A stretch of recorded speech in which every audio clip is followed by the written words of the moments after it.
The bumper of the new CLS not only saves lives, but it's also a real eye-catcher. Now you'll see how to remove the bumper. Raise the car on the lift. Remove the underbody paneling. Pay attention to the retaining lug, it helps hold it in place. The following procedure applies to the left and the right side. Loosen the screw on the holder. The holder can now disengage. Let the car down a bit and move the wheel in.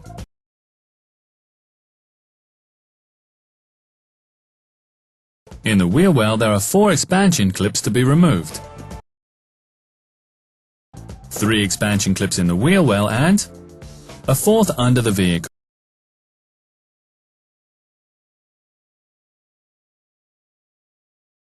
Loosen the wheel well lining.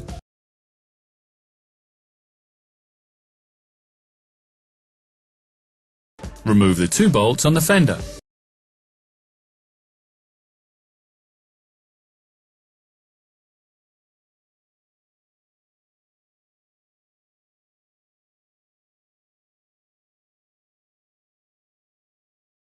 Don't forget the plug connections.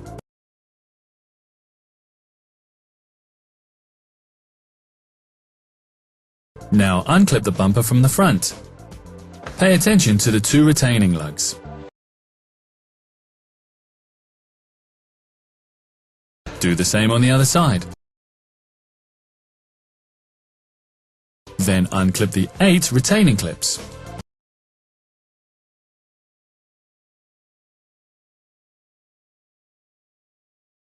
Now take the bumper off carefully from the retaining rail.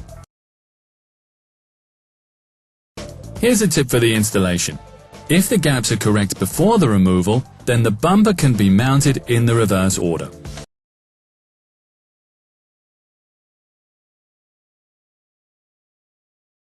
If you've replaced the entire front, set the gaps anew. Pay attention to setting the gaps from the back to the front. Check the gaps with a feeler gauge. When the measures are correct, install the retaining rail. It determines the final position of the bumper.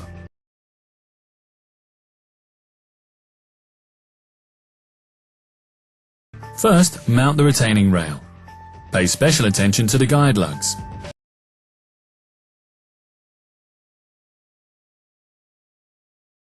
Secure the retaining rail hand tight with the cordless screwdriver. Tighten the screw by hand so that the rail can still be moved.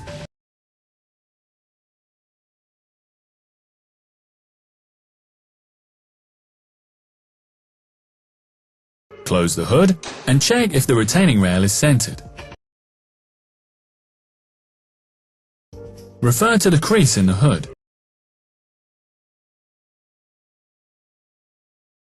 Loosen the 5 screws so far that the carrier can still move. There are 2 screws on the right and the left. In the middle, there's 1 screw. Now, with the help of a colleague, set the height of the retaining rail.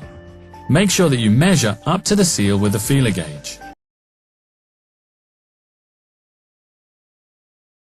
Also be sure to check the gaps at all 3 points given in this.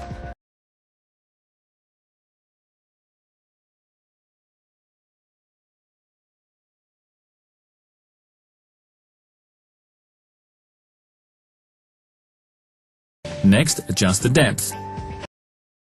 Put the set square flush to the edge. Here's the view from the top. Place the feeler gauge on the inner edge of the set square and then measure the distance. Tighten the screw at ±1 mm. Repeat the procedure with all 4 screws. Now you can bring the bumper onto the vehicle. Thread it through the guides on both sides. Also clip it into the guides at the side and underneath. The 2 holders under the vehicle must engage.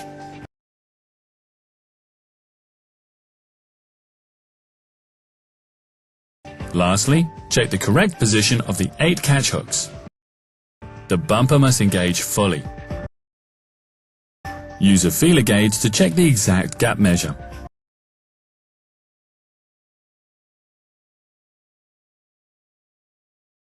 The overall impression of the gap measure is important. The hood must be higher than the bumper, otherwise it can cause wind noise. By the way, if you only install a new bumper, then check the joints prior to final assembly.